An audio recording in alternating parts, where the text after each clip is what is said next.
بڑا اجنبی بن کر آیا تھا۔ اجنبی بن کر آنے کا مطلب یہ ہے کہ اللہ کا دین لوگوں کے لیے ایک بالکل ایسی چیز تھی جس کو وہ پہچانتے نہیں تھے، اور جو ان کو لگتا تھا کہ یہ بالکل نئے قسم کی بات ہے۔ ہمارے باپ دادوں میں تو ایسا کوئی نہیں کچھ کہتا تھا جیسا یہ نبی کہتے ہیں، اور ایسا کچھ بھی کوئی نہیں کرتا تھا جیسا کرنے کو یہ نبی کہتے ہیں۔ ایک بالکل اجنبی اور انجانی باتیں تھیں، نئی نئی باتیں تھیں ان لوگوں کے لیے۔ حالانکہ وہ باتیں نئی نہیں تھیں، وہ تو بہت پرانی تھیں، اور سب سے پرانی تھیں، اس لیے کہ آدم علیہ الصلاۃ والسلام اسی صحیح دین کو لے کر آئے تھے اس دنیا میں، جو دین بعد میں رسول اللہ صلی اللہ علیہ وسلم پر آیا۔ لیکن پچھلے نبیوں کے بعد ان کی امتوں میں بگاڑ آتا چلا گیا، اور دین کی صحیح صاف شکل مٹتی چلی گئی، بدلتی چلی گئی، اور ایسی بدلی کہ پھر اس کی شکل ہی پہچاننے میں نہیں آتی تھی۔ اصل کم رہ گیا اور باہر سے ہونے والی ملاوٹ زیادہ ہو گئی۔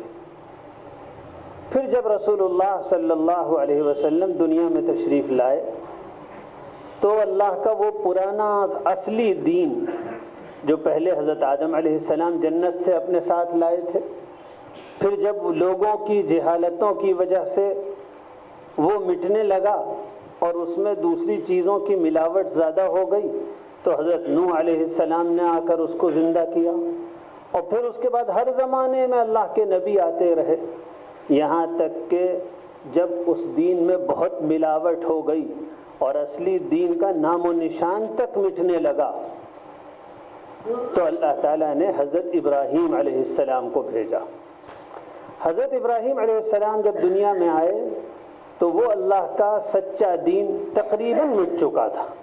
ایسا مٹا تھا کہ اللہ کا پہلا وہ گھر اللہ کی عبادت کا، یعنی کعبہ، اس کو بھی کوئی نہیں جانتا تھا، اس کی وہ بھی گر چکا تھا، اس کے بس کچھ شاید نشان باقی تھے۔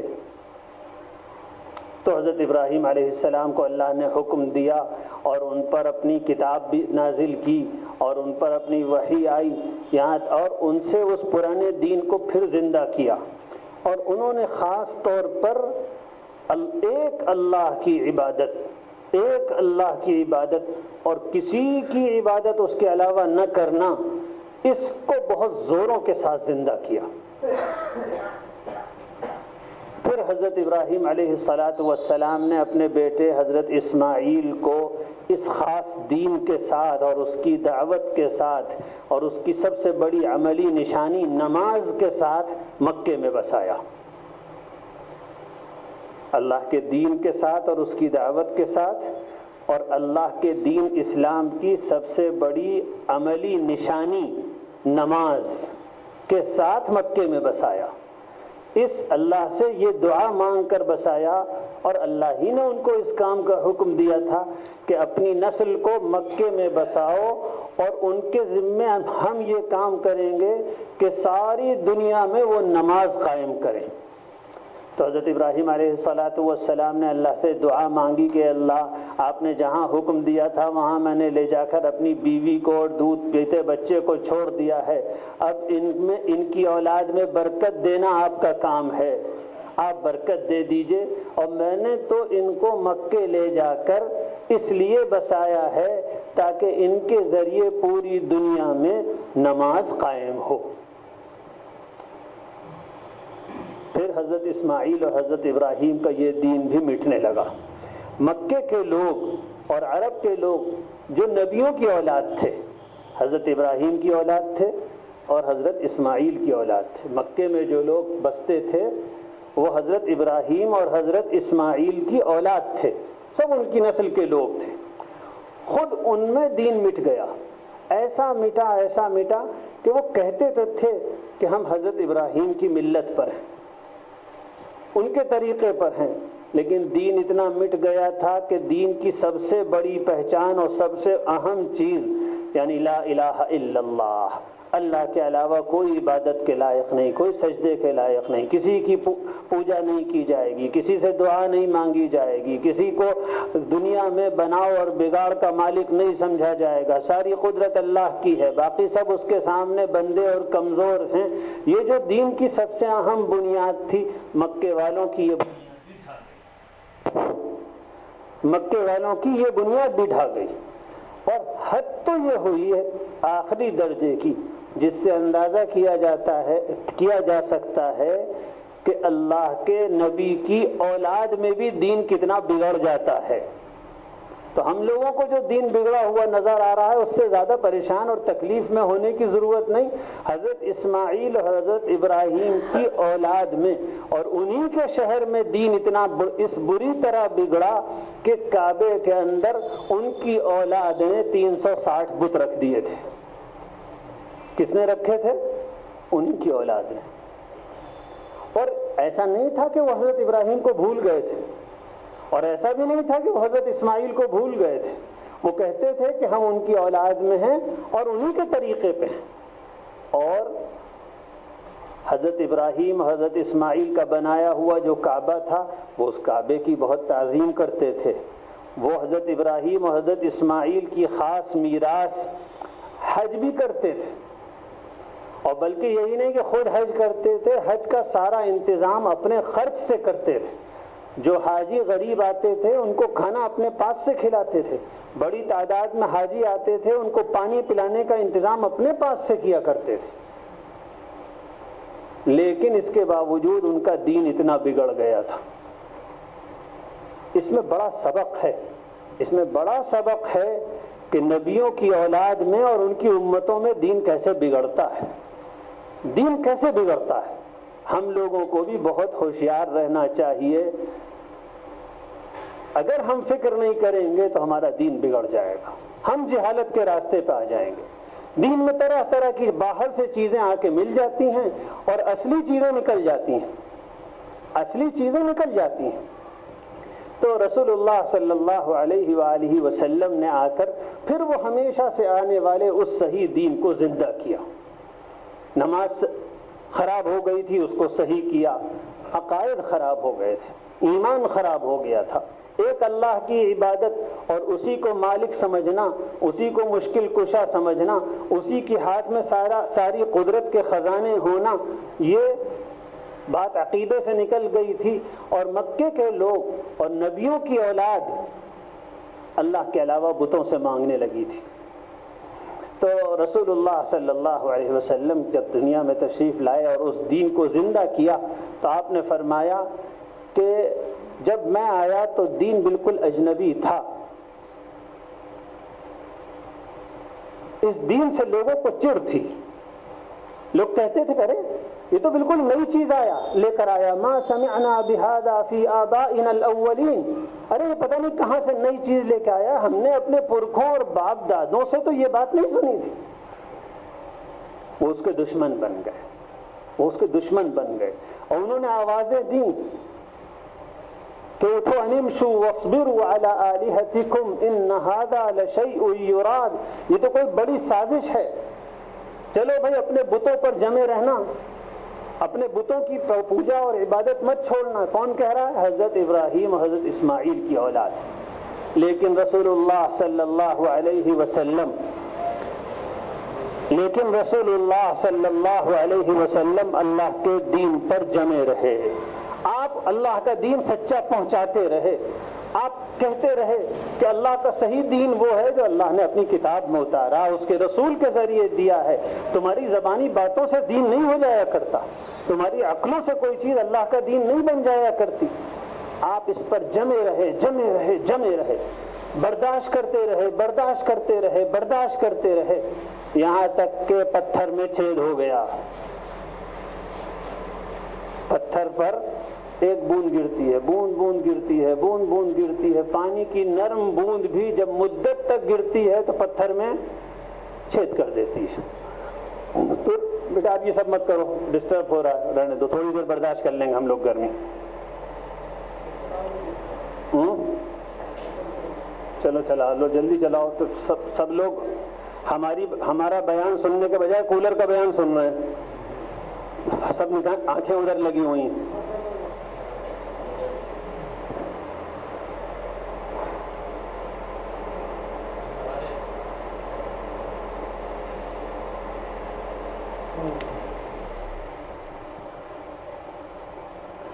تو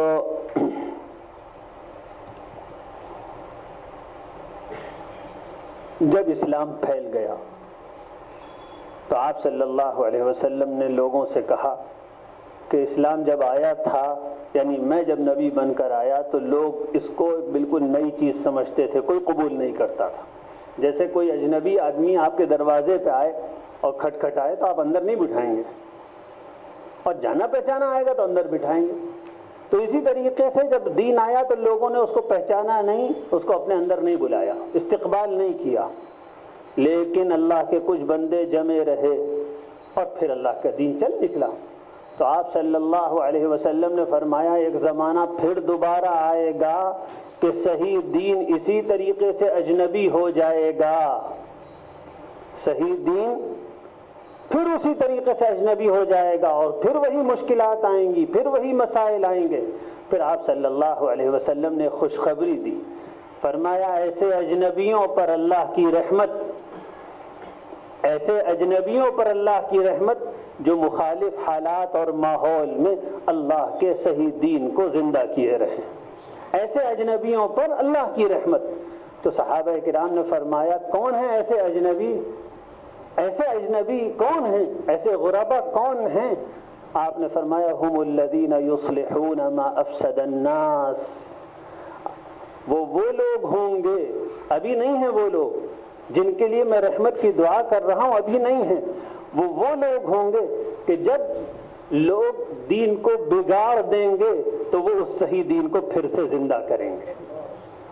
کیا فرمایا حضور نے؟ ہم الذین یصلحون ما افسد الناس، جو لوگ دین کو بگاڑ دیں گے، اس کا حلیہ بگاڑ دیں گے، وہ اللہ کے بندے مشکلوں کو برداشت کر کے وہ اجنبی بن جائیں گے، وہ اپنوں کے بیچ میں غیر بن جائیں گے،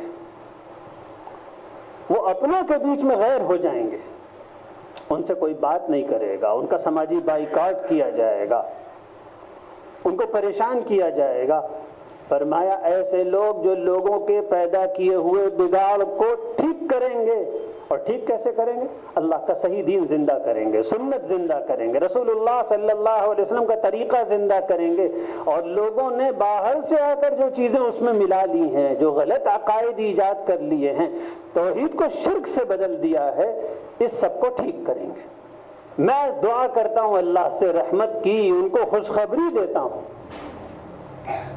ہم لوگ بہت سے علاقوں میں ایسے ہی حالات میں ہیں، اور رسول اللہ صلی اللہ علیہ وسلم نے پہلے سے ہی پیشین گوئی کر دی تھی کہ یہ ہوگا۔ آپ نے فرمایا تھا کہ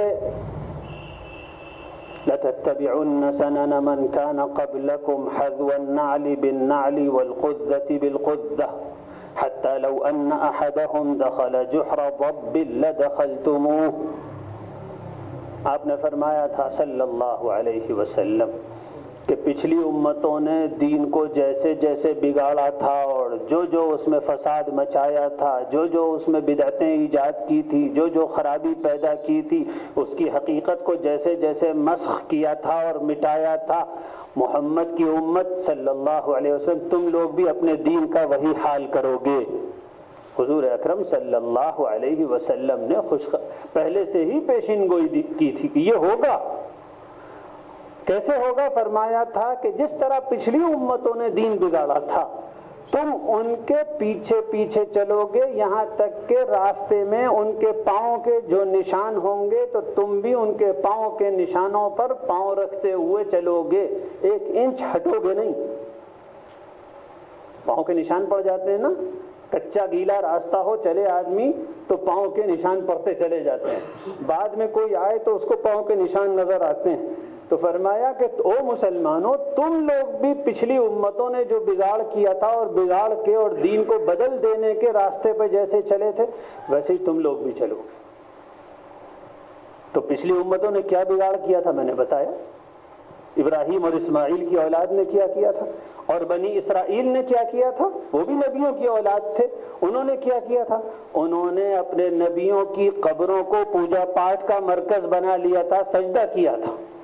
حضور صلی اللہ علیہ وآلہ وسلم نے اپنے مرض وفات میں، جس میں آپ اس دنیا کو چھوڑ کر اللہ میاں کے یہاں گئے، اس میں آپ صلی اللہ علیہ وسلم نے اللہ سے بد دعا فرمایا لعن اللہ الیہود والنصارى اتخذوا قبور انبیائہم مساجد، اللہ کی لعنت ہو، اللہ کی پھٹکار ہو یہودیوں پر اور عیسائیوں پر، انہوں نے اپنے نبیوں کی قبروں پر سجدہ کرنا شروع کر دیا، نبیوں کی قبروں پر سجدہ کرنا شروع کر دیا، تو رسول اللہ صلی اللہ علیہ وسلم نے اللہ کی لعنت برسائی۔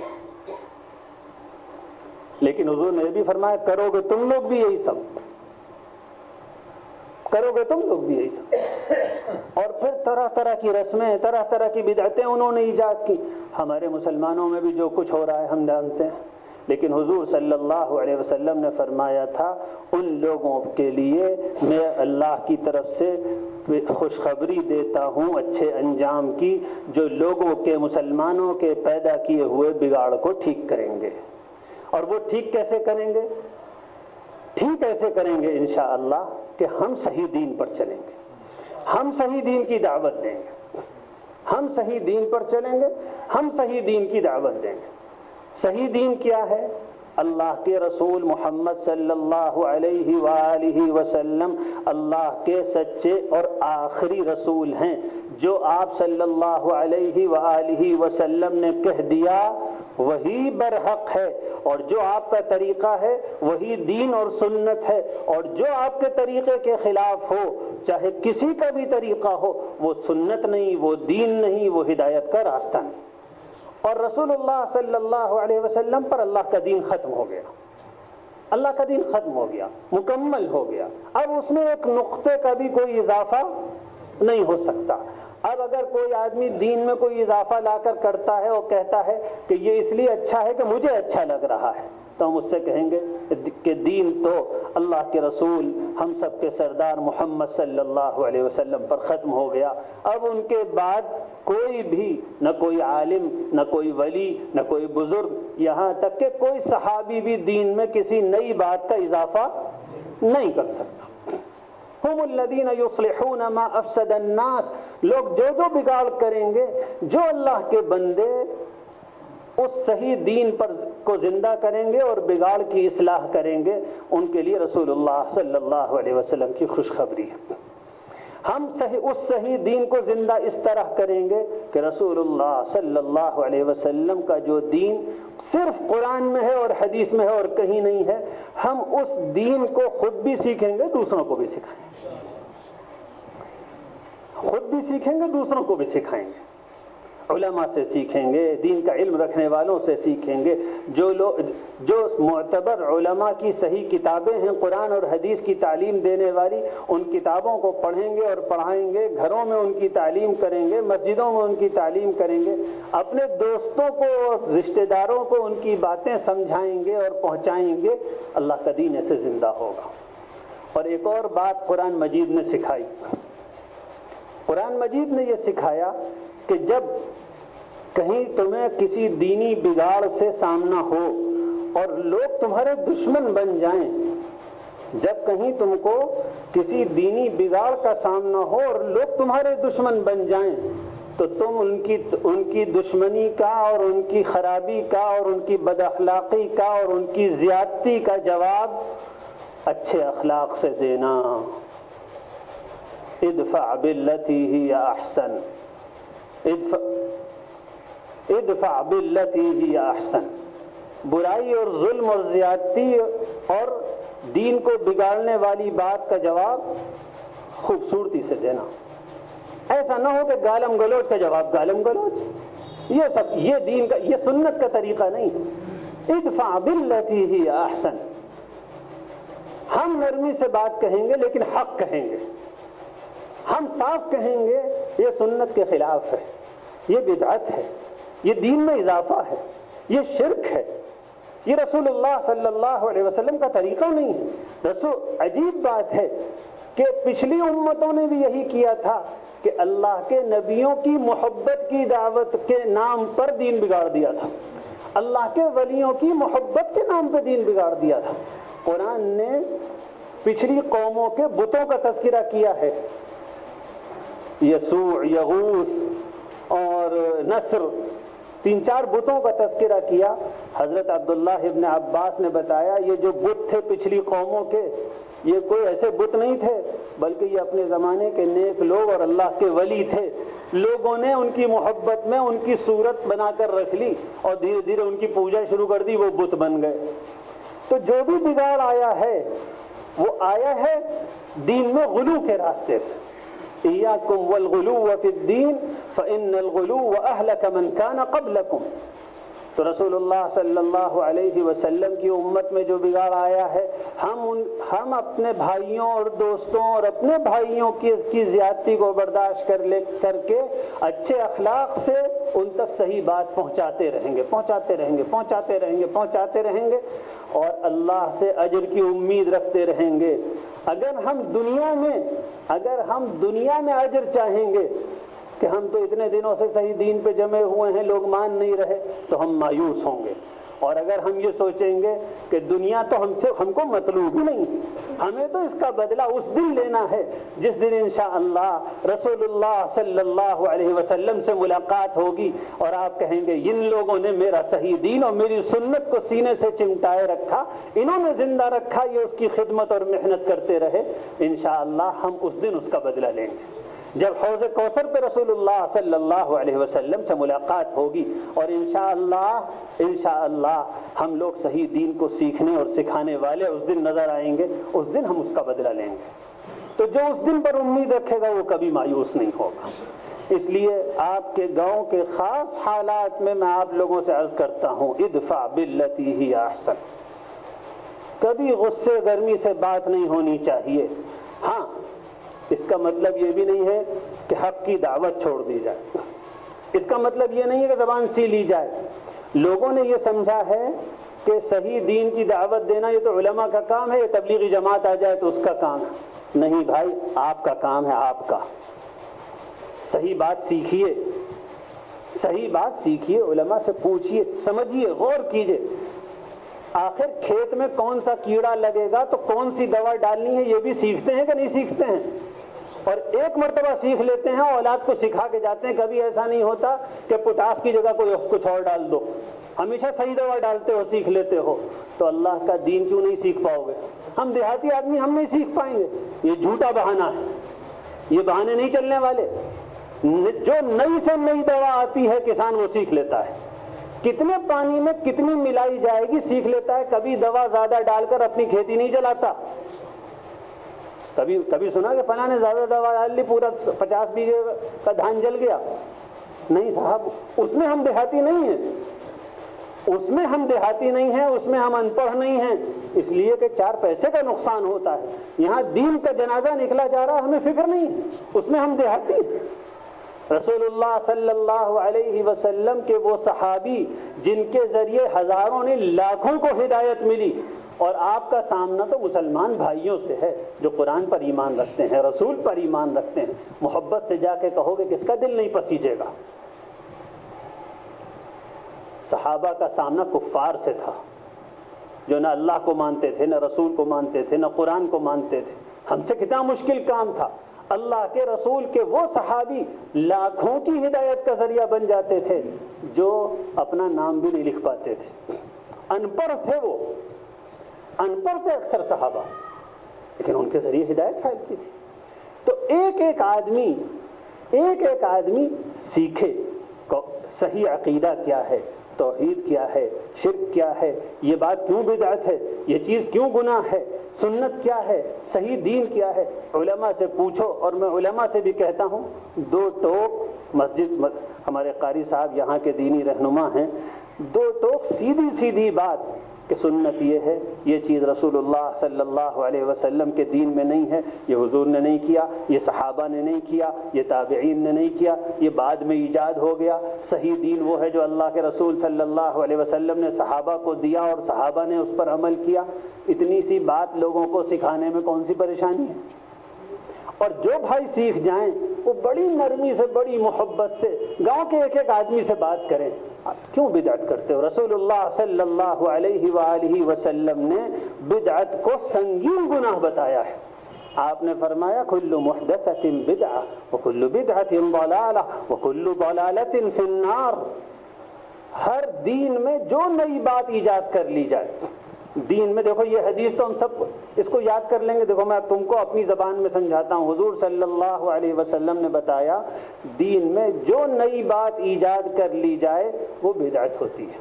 جو نئی بات ہو، جو پہلے سے حضور صلی اللہ علیہ وسلم دے کر گئے ہیں دین میں، وہ تو دین ہے، لیکن جو بعد میں لوگ ایجاد کر لیں وہ دین نہیں ہے، وہ بدعت ہے، وہ بدعت ہے۔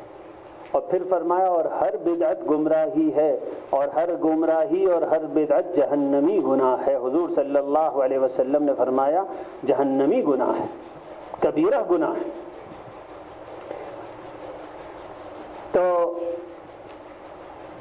قرآن نے یہ بتایا کہ برائی کا جواب اچھی طریقے سے دیتے رہو، ایک دن وہ آئے گا کہ جو تمہارا سخت دشمن ہوگا وہ بھی دوست بن جائے گا۔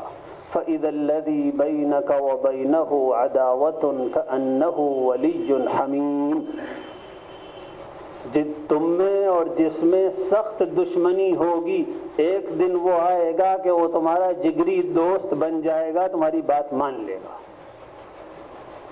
ایک دن وہ آئے گا۔ لیکن یہ جتنا کہنا آسان ہے کرنا اتنا آسان نہیں ہے۔ اللہ تعالیٰ نے اس کے بعد جب یہ کہا کہ نرمی سے جواب دو زیادتی کا، فرمایا وَمَا يُلَقَّاهَا إِلَّا الَّذِينَ صَبَرُوا وَمَا يُلَقَّاهَا إِلَّا ذُو حَظٍّ عَظِيمٍ۔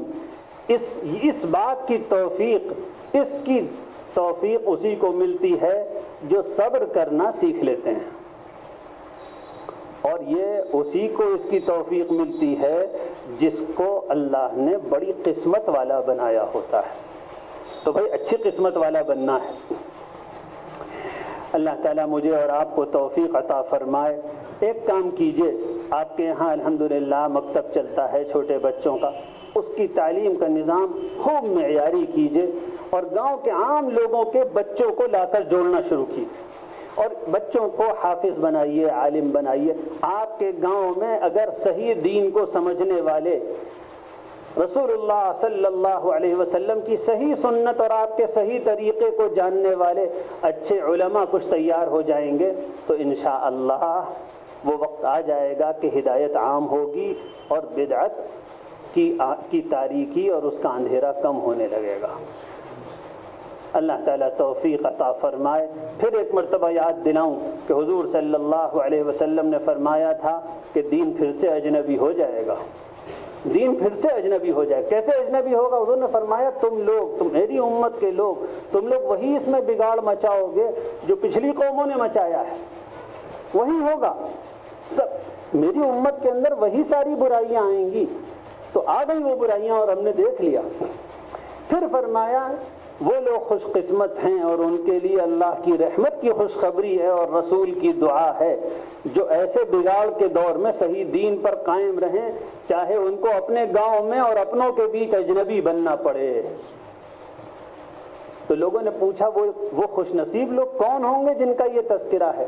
آپ صلی اللہ علیہ وسلم نے فرمایا جو لوگ جو میرے دین میں جو بگاڑ پیدا کر لیں گے، یہ اچھے لوگ اس بگاڑ کو ٹھیک کرنے اور اس کی اصلاح کرنے میں لگیں گے۔ اللہ تعالیٰ کی توفیق کی بات ہے کہ ہم لوگ تھوڑا بہت صحیح، اللہ اخلاص نصیب فرمائے، ہم لوگ امت میں اسی اصلاح کا کام کر رہے ہیں۔ الحمدللہ اللہ کی توفیق ہے، ہم کسی قابل تو نہیں ہیں لیکن الحمدللہ ہم صحیح دین پر ہیں۔ ہمارے بڑوں نے ہم کو صحیح دین پڑھایا ہے، ہم کو قرآن پڑھایا ہے، رسول اللہ صلی اللہ علیہ وسلم کی حدیث پڑھائی ہے۔ الحمدللہ اللہ کی توفیق، محض اللہ کا فضل ہے کہ ہم سنت اور بدعت کا فرق جانتے ہیں۔ اللہ کا احسان ہے، محض اللہ کا احسان ہے، اور تھوڑا بہت کوشش کرتے ہیں ہم لوگ کہ امت صحیح دین پر واپس آ جائے۔ انشاءاللہ قیامت میں رسول اللہ صلی اللہ علیہ وسلم کی اس خوشخبری کے ہم بھی مستحق ہوں گے اگر اسی صحیح راستے پر جمے رہے، اخلاص کی کوشش کرتے رہے، نفس کا اس میں حصہ نہیں ہوگا کہ صاحب ان لوگوں نے تو ہمیں ستایا، اب تو خیر ہم بھی کسی خان سے کم نہیں ہیں. یہ تو سر یہ اخلاص نہیں ہے, یہ اخلاص نہیں ہے. اخلاص تو یہ ہے کہ اللہ کی خاطر ہم برداشت کریں. جس جگہ بھی لوگوں نے لڑائی بھڑائی سے پرہیز کر لیا, صحیح بات نرمی سے کہتے رہے, الحمدللہ بڑی تعداد میں لوگوں کو ہدایت ملی. ابھی ہم لوگ بات کر رہے تھے کہ میرا اصلی وطن تو سنبھل ہے, دیپا سرائے کا محلہ. تو ابھی ہم لوگ بات کر رہے تھے ہمارے محلے میں الحمدللہ ایک بہت بڑی تعداد ایسی غلط گمراہیوں اور بدعتوں سے پاک ہو گئی. ایک بڑی تعداد پاک ہو گئی.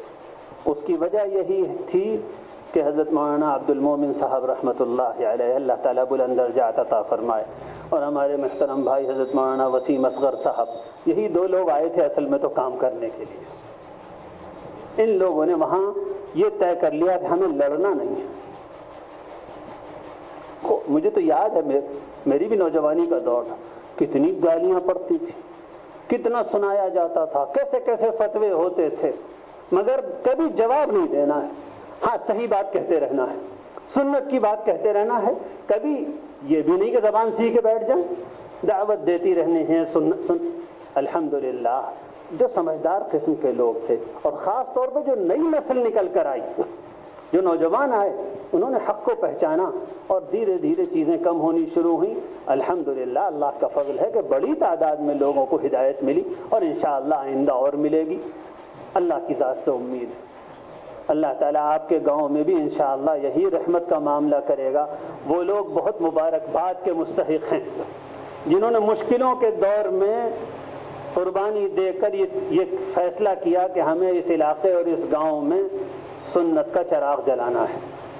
اصل کام تو ان کا ہے جنہوں نے مشکلوں کے دور میں چراغ جلا دیا. اب تو الحمدللہ یہ چراغ موجود ہے, اب تو کام شروع ہو گیا. اب تو بس آپ لوگوں کو مدد کرنی ہے, ساتھ دینا ہے. اور سب سے بڑا ساتھ یہ ہے, آپ اپنے بچوں کو علماء بنائیے, اپنی بچیوں کو صحیح دین کی عالمہ بنائیے. اپنے بچوں کی شادیاں کیجئے تو کوشش کیجئے عالمہ سے شادی کیجئے, تاکہ وہ عالمہ آئے, گاؤں میں تعلیم شروع ہو, کتابیں پڑھ کر سنائیں, عورتوں کے اجتماع ہوں. انشاءاللہ سب کچھ ٹھیک ہو جائے گا, اور اللہ تعالیٰ انشاءاللہ مدد فرمائے گا. اللہ کا تو حق کے ساتھ مدد کا بھی وعدہ ہے. اللہ تعالیٰ مجھے بھی توفیق عطا فرمائے, آپ حضرات کو بھی توفیق عطا فرمائے. سبحان ربک رب العزة عما يصفون وسلام على المرسلين والحمد لله رب العالمين.